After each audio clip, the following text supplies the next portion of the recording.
ये कहानी है एक समुंदरी गांव की। वहां नारियल के पेड़ों से घिरी एक मिट्टी की झोपड़ी थी, जिसके भीतर से गप्पू और चिरमी की हंसी की आवाज आ रही थी। गप्पू 7 साल इतना गोरा था जैसे रोशनी का बल्ब, और उसकी छोटी बहन चिरमी की मुस्कान हर टेंशन को मेल्ट कर देती थी। अम्मी अंदाजी, उनकी माँ, उस वक्त चूल्हे पर मछलियों को ऐसे तल रही थी जैसे मेडल जीतने वाली हो। गप्पू ने सीना फुलाकर कहा, अम्मी, आज तुम्हें वो मछली पकड़ूंगा जिसका नाम टाइटैनिक है। अम्मी अंदाजी हंसी, कल तो तुम कह रहे थे मछली तुम्हारी शक्ल देखकर भाग गई। गप्पू बोला, आज नहीं भागेगी, आज मैं उसे बेस्ट फ्रेंड बना लूंगा। चिरमी बाल्टी लेकर आई। भैया, मैं भी चलूंगी। अम्मी ने सर पर हाथ रखकर कहा, ठीक है, जाओ दोनों, लेकिन दोपहर तक वापस आना। समुंदर दोपहर के बाद मोड़ी हो जाता है। समुंदर का रास्ता नारियल के पेड़ों से घिरा था और हवा में नमकीन खुशबू थी। गप्पू और चिरमी बाल्टी लिए सिप्पियां और समुंदरी केकड़े पकड़ रहे थे। चिरमी ने चिल्लाया, भैया, ये सिप्पी तो बिल्कुल अम्मी की चूड़ी जैसी है। गप्पू ने सिप्पी अपने कान से लगाई। सुन, इसमें समुंदर की गॉसिप यानी कि गपशप है।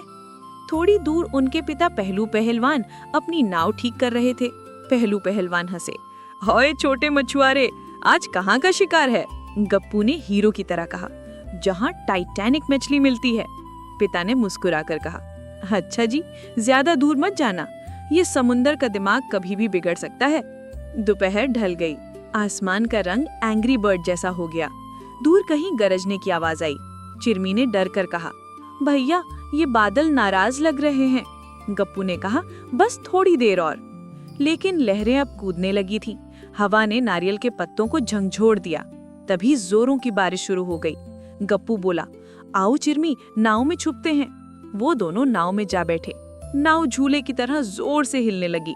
गप्पू की आवाज कांप रही थी, डर मत, बस थोड़ी देर। लेकिन हवा के झोंकों ने नाव की रस्सी तोड़ दी। पहले नाव इंच, 2 इंच, फिर फुट, 2 फुट, और फिर पूरी तरह समुंदर में बहती चली गई। रात उतर आई, लहरें काली, आसमान बहुत गुस्से में। गप्पू ने अपनी छोटी सी शर्ट उतारकर चिरमी को उड़ा दी। सो जाओ चिरमी, सुबह अम्मी अंदाजी हमें ढूंढ लेंगी। चिरमी ने आंखें बंद कर ली। अम्मी आएंगी ना भैया? रात बहुत लंबी थी। लहरों की दहाड़, हवा की सीटी और नाव की चरमराहट, ये सब एक हॉरर फिल्म का हिस्सा लग रहा था। गप्पू ने चिरमी को कसकर पकड़ा हुआ था। ठंड से कांपते हुए दोनों थककर नींद में डूब गए। समुंदर ने उन्हें अपने सीने पर सुला लिया। सुबह की पहली किरण नाव के किनारे से टकराई। समुंदर अब थक चुका था। नाव एक अनजान किनारे पर अटकी थी। गप्पू की आंख खुली। चिरमी, देख, जमीन। चिरमी ने सर उठाया। भैया, क्या हम घर आ गए? गप्पू ने देखा, नहीं, ये तो अम्मी की रसोई नहीं है। चारों तरफ नमकीन गंध और सन्नाटा था। थोड़ी दूर पर भोला बाबा, एक बूढ़ा मछुआरा, अपना जाल ठीक कर रहा था। उनकी नजर नाव पर पड़ी। अरे, ये क्या, कोई नाव यहाँ कैसे? वो पास पहुंचे और देखा तो गप्पू और चिरमी एक दूसरे से लिपटे पड़े थे, थके हुए, भूखे और आधे बेहोश। भोला बाबा का दिल गाजर के हलवे की तरह पिघल गया। हाय दैया, बचवन, कहाँ से आए हो तुम लोग? गप्पू की आवाज बहुत धीमी थी। हम समुंदर के उस पार, वहाँ। भोला बाबा ने प्यार से उठाया। चलो मेरे साथ, पहले खाना खिलाता हूँ। वो उन्हें अपनी छोटी नाव में बैठाकर झोपड़ी की तरफ ले गए, जहाँ उनकी पत्नी चिड़चिड़ी चाची यानी गौरी बैठी थीं। चिड़चिड़ी चाची जैसे ही बच्चों को देखा, उनका चेहरा नींबू पानी जैसा हो गया। कौन है ये? अब सड़क से भिखारी भी घर लाने लगे। हम क्या करेंगे इनका? हमारे पास खुद के लिए रोटी नहीं है। भोला बाबा ने हल्के से कहा, चाची, पेट से पहले इंसानियत आती है। वो बच्चों को चूल्हे के पास बैठ गए। चिड़चिड़ी चाची ने अनमने मन से खिचड़ी चढ़ाई। चिरमी ने थरथराते हाथों से कटोरा पकड़ा। पहला निवाला खाते ही उसकी आंखों से आंसू निकल आए। गप्पू बोला, धन्यवाद, बहुत भूख लगी थी। चिड़चिड़ी चाची कुछ नहीं बोली, मुंह फेर लिया, पर शायद उनके दिल में भी कुछ हिला था। भोला बाबा बच्चों के पास बैठे। बच्चुआ, तुम्हारा नाम क्या है? मेरा नाम गप्पू और ये मेरी बहन चिरमी। और तुम्हारा घर कहाँ है? समुंदर किनारे, अम्मी डैडी वहीं रहते हैं। भोला बाबा समझ नहीं पाए पर कहा, ठीक है, अब से ये घर तुम्हारा है। जब तक तुम्हारे माँ बाप मिलते नहीं तुम यहीं रहो। चिरमी हल्के से मुस्कुराई। क्या हम आपको बाबा बुला सकते हैं? भोला बाबा खुश हो गए। क्यों नहीं बेटी। रात हुई। गप्पू और चिरमी उस बांस की चारपाई पर लेटे थे। चिरमी ने पूछा, भैया क्या अम्मी अंदाजी अब हमें ढूंढ पाएंगी? गप्पू ने आसमान की तरफ देखा। अम्मी तो चांद जैसी है ना, जहां भी हो हमें देखती रहती हैं। उस डरावनी रात के बाद पहली बार उन्हें चैन की नींद आई। सुबह का सूरज और मुर्गी की बांग के साथ ही चिड़चिड़ी चाची की आवाज गूंज उठी। उठो बच्चों, अभी भी सो रहे हो? उन्होंने लकड़ी का बर्तन जोर से पटक दिया।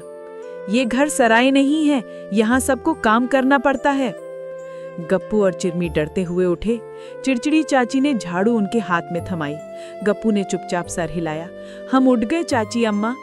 चिड़चिड़ी चाची बोली, सुनो गप्पू, आज से तुम बाबा के साथ मछली पकड़ने जाओगे, क्योंकि अब खाने वालों की गिनती बढ़ गई है।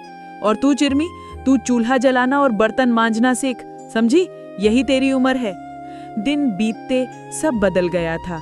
वो झोपड़ी अब उनके लिए घर नहीं बल्कि एक काम का मैदान बन चुकी थी।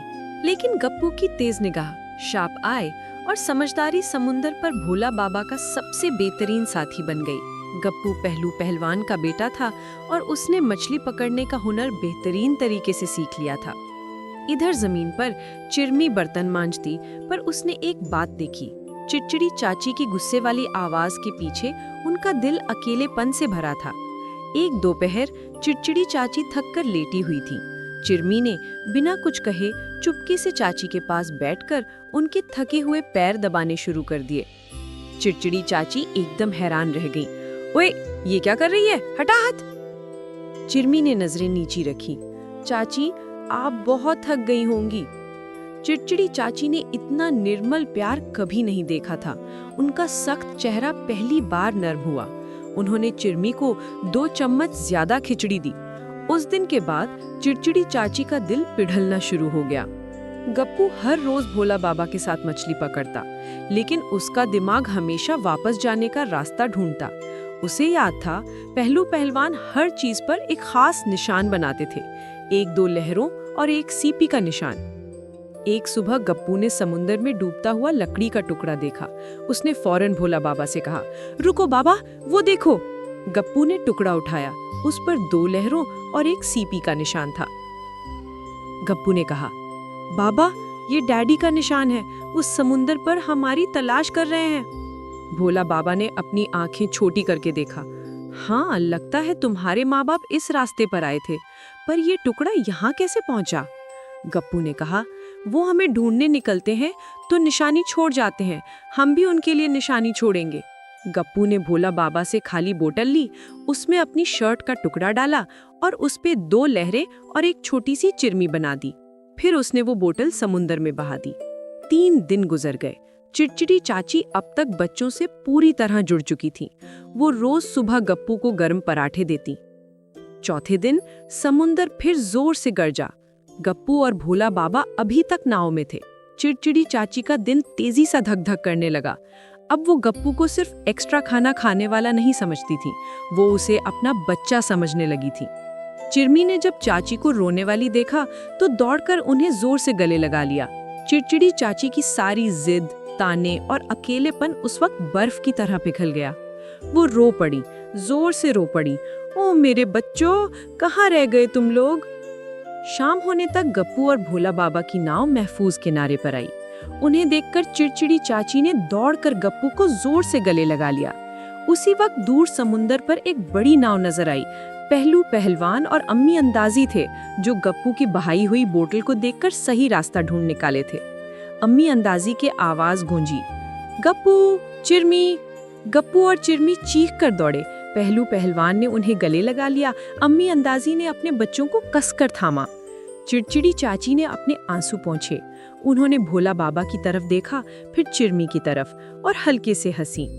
अपने बच्चों को ले जाओ पहलू पहलवान, पर अब ये घर सिर्फ हमारा नहीं है, इनका दूसरा घर भी है। पहलू पहलवान ने भोला बाबा और चिड़चिड़ी चाची को हाथ जोड़े। गप्पू ने दौड़कर चिड़चिड़ी चाची को गले लगा लिया। हम आपको रोज ढूंढने आएंगे चाची अम्मा। हमारा दूसरा घर समुंदर के दोनों किनारों पर है। और इस तरह गप्पू की समझदारी और चिड़चिड़ी चाची के पिघले हुए दिल ने दो पिछड़े हुए परिवारों को मिला दिया।